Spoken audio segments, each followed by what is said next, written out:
অন্য যারা দিয়েছেন তারা কোন প্রেক্ষাপটে সংস্কার প্রস্তাব নিয়ে এসেছেন, কিভাবে দিচ্ছেন, এটি বিচারের দায় আপনাদের উপর আমি ছেড়ে দিচ্ছি, ওটা আমি আর বলতে চাই না। আমরা কিভাবে দিয়েছি আমি এটি আপনাদের সামনে তুলে ধরলাম, বাকিটা আমি ছেড়ে দিলাম যারা এখন দিচ্ছেন। তো এখন দেওয়ার মধ্যে তো ভাই একটা পার্থক্য থাকতেই হবে।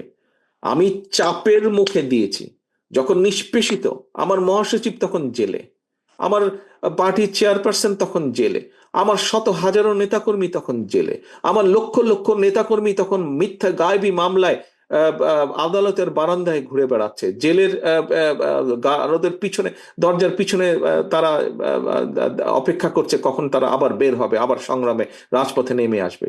সেই অবস্থার মধ্যে আমি সংস্কার প্রস্তাব দিয়েছি। প্রিয় সহকর্মীবৃন্দ, আমি একটু আগেই বলেছি, এই দলকে আজ জনগণের কাছে প্রতিষ্ঠিত করার জন্য আমাদের বহু সংগ্রাম, বহু পথ পাড়ি দিয়ে আসতে হয়েছে।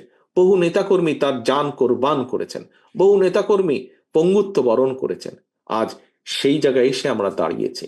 অনেকে অনেক কিছু বলতে পারেন, আজকে সারাদিন ব্যাপী আপনারা এই ব্যাপারে আলোচনা করেছেন। আমাদের কমিটমেন্ট আছে, আমাদের প্রতিজ্ঞা দৃঢ়। লিমিটেশন থাকতে পারে, একজন মানুষ একটা নিয়ত থাকতেই পারে, কিন্তু বিভিন্ন কারণে হয়তো সে 100% সফল নাও হতে পারে, কিন্তু আমাদের নিয়ত পরিষ্কার। আমরা যা বলেছি আমরা তাই করব ইনশাল্লাহ। যা যা কমিট করেছি মানুষের সামনে আমরা সেটা করব। আমরা শুরু করব, আমাদের পরবর্তী জেনারেশন, আমাদের পরবর্তী নেতাকর্মীরা সেটাকে চালিয়ে নিয়ে যাবে। আমরা আগেই বলেছি, সংস্কার এমন একটি বিষয় যেটি চলমান।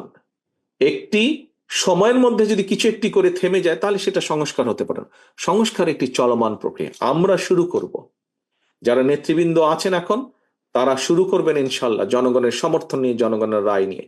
এটিকে আমরা চালিয়ে নিয়ে যাব। আমরা শুরু করব, পরবর্তী নেতৃবৃন্দ চালিয়ে নিয়ে যাবে, তারপরে যারা আসবে চালিয়ে নিয়ে যাবে। সংস্কার চলমান প্রক্রিয়া।